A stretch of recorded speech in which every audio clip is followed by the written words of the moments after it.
Hi friends, கத்திரிக்காய் வச்சு ஒரு பிரியாணி செய்யலாம் வாங்க. ஃபஸ்ட்டு ஒரு பவுலில் வந்து தயிர், வரமிளகாத்தூள், மஞ்சத்தூள், கொத்தமல்லித்தூள், தனியாத்தூள், பிரியாணி மசாலா, உப்பு எல்லாம் போட்டு பிரட்டிட்டு கத்திரிக்காயை இந்த மாதிரி கீறி அதை வந்து அந்த மசாலாவில் போட்டுட்டு புதினா, கொத்தமல்லி எல்லாம் போட்டுட்டு நல்லா பிரட்டிக்கோங்க.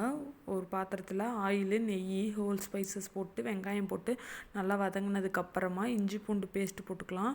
அடுத்து பச்சை மிளகா அரைச்ச பேஸ்ட்டு போட்டுட்டு நம்ம கிளறி வச்சுருக்க கத்திரிக்காய் மசாலாவை போட்டு நல்லா எண்ணெய் பிரிஞ்சு வந்ததுக்கப்புறம் முந்திரியை வறுத்து அரைச்சி அந்த பொடியை போட்டிருக்கேன்.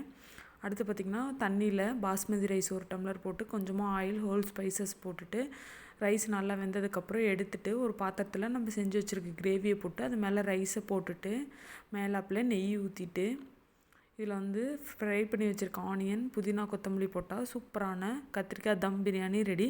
கண்டிப்பாக ட்ரை பண்ணி பாருங்கள், சூப்பராக இருக்கும்.